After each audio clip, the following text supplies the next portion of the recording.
Hi, in this video we're just going to show how to download, install and access online data via the applications you install on your computer. So log into the portal as we did previously and then select Install Office and select Download Office 365 Apps. This will just step you through the process, and what we want to do is to actually run that once it's downloaded. I will pause while it does that. Once downloaded, the installer prompts you to allow it to continue and just follow the steps as you would normally do to install software on your computer. I haven't shown that here for the sake of time. Once you launch the application, let's select Word now that it's downloaded.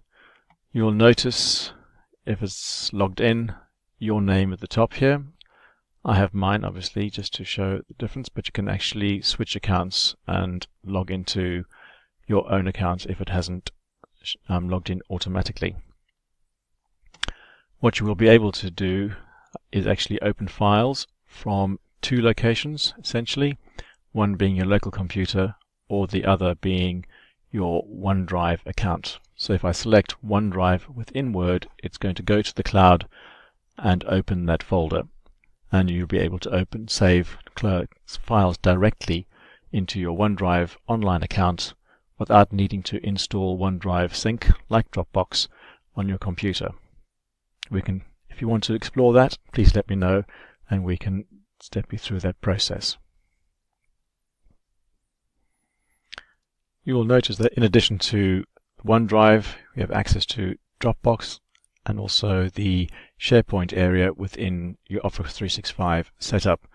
If you're going to use those, please let me know and we'll explore how you can access that information or transfer information onto those platforms.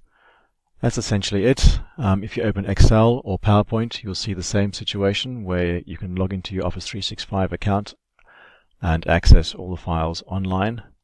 Or if you'd rather access files from your PC, you can browse to them in the normal way.